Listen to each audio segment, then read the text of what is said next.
Stop scrolling and don't skip this video because I'm about to tell you what you should know. I'm about to tell you what many people, those people you consider before yourself, what they don't want you to know at all. If you skip this video, I'm telling you, you will regret it.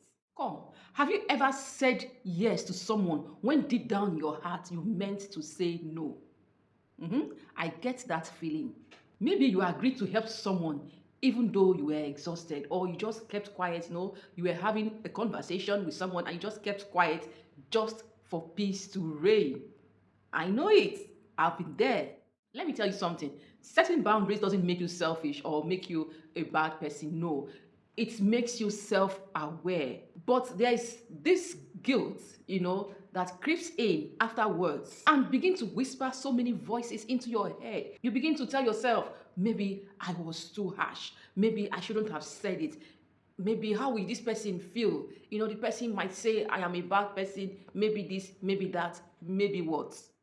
Today, we want to talk about that voice that keeps guilt tripping you whenever you set boundary or whenever you want to set boundaries. My dear, the truth is that if you do not learn how to set boundaries without feeling guilt, you will keep draining yourself. You will keep putting yourself in a compromising situation. The end result is that you will keep pleasing people who may not even be aware of your sacrifices. And that is the reason why I want us to talk about it today. I want us to talk about this thing because a lot of people are going through this. You try to please people at your own detriment. Remember, you cannot pour from an empty cup, so you should take care of you first.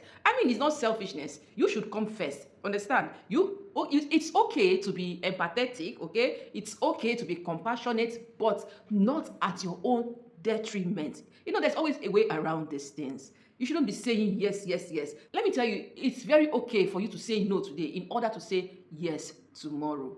Let me tell you about a friend of mine back home in Nigeria.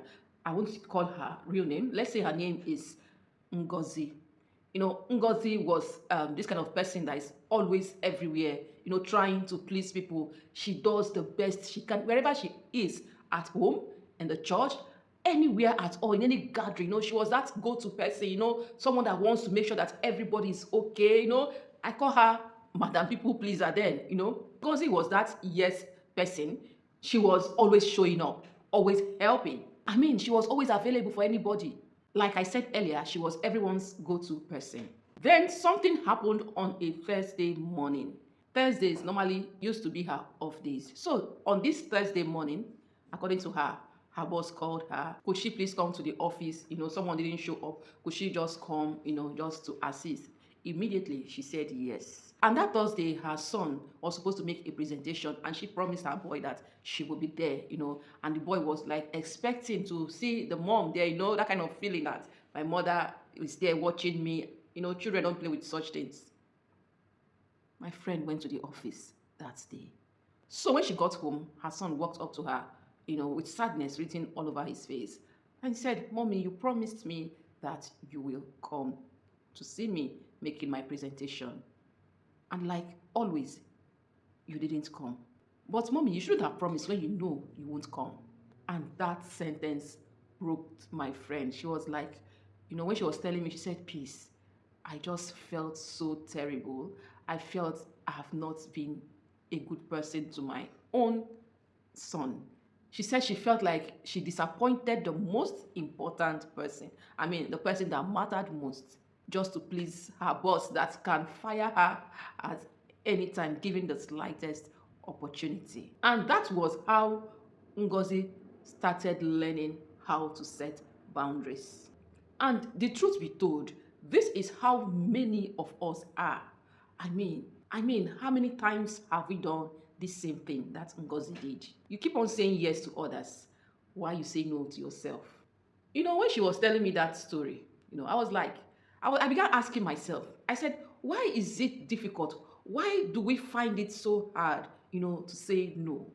Why do we feel like when we set boundaries, we are being selfish, or it's like we are rude? The thing is that it's not that no that scares you, It's the guilt that follows immediately you say no. And that's where we'll be starting this discussion today.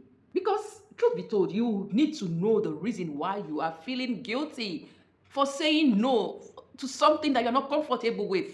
My dear, that guilt comes from fear. You begin to fear that people will be upset.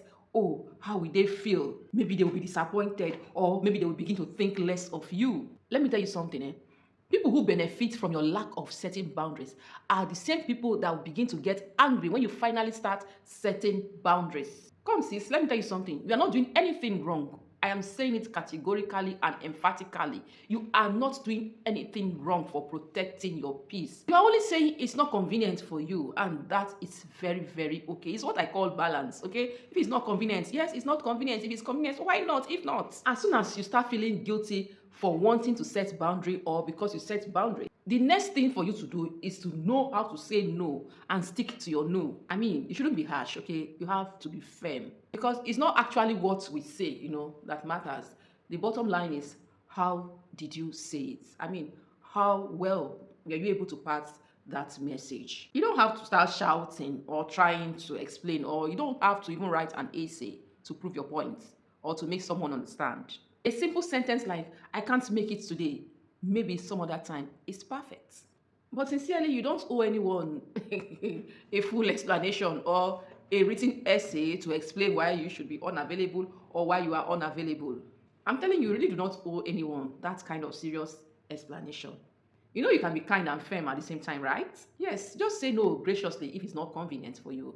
It's very, very okay, sis. There is something I've come to realize. When you begin to set boundaries and people truly respect you, my sister, they will naturally adjust. Don't forget the fact also that some people, some persons may not be happy that you are able to say no.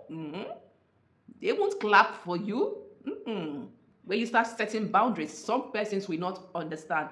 And my sister, that is very, very okay. Yes, expect it. So when it starts coming, you are already expecting it. No, it's fine. It's fine. So let's talk about how to handle such persons. What should you do? When you set boundaries and people push back, sis, just be calm. Just stay grounded and calm. They will test your limits. They might even want to guilt trip you. There's something you should always bear in mind, okay?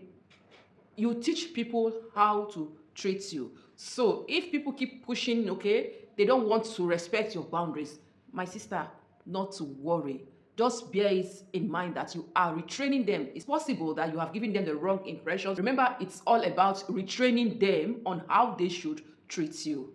You teach people how to treat you by what you allow, what you stop, and what you reinforce. If you keep feeling guilty for setting boundaries, you keep saying yes. The thing is that if you keep saying yes, because you feel guilty, you know what? You are teaching people, you are training people that you don't matter, that your time don't really matter. Is that a signal you feel like giving out there? So sis, even when that guilt shows up again, when you try to set boundaries, the truth is that it will surely show up, okay? Don't beat yourself up. Don't think that you are doing something wrong. No, you are not doing anything wrong. In fact, you are on the right track. Come on, sis, you got to show yourself some compassion too. So, this is coming from me to you today. Whenever you say no to someone, always remind yourself that you are not rejecting that person. You are only respecting your limits. Yes, it's okay to feel a little uncomfortable initially. After all, it's not something you are used to, okay? I mean, that's just your old habits still trying to keep you stuck. But there's something I'm assuring you, the more you keep practicing it, the easier it becomes. So sis, I want to ask you today, in what area of your life, where in your life do you actually need to start setting boundaries? Is it at work? Is it your family? Or in your relationships? Sis, I want you to actually take a break, pause, and think about this, because your peace actually depends on your answer. So if this message spoke to you, all you should do is to give this video a thumbs up and subscribe to this channel if you're not subscribed already, and do well to share this video with someone who needs this reminder. Before I go, my name is Peace, and this is Savvy Life Coach channel, where we talk all things self-improvement, personal development, self-growth, becoming the best version of yourself. And setting boundaries is actually one of the ways you can become a better person. So I'll be seeing you in my next video. Catch ya.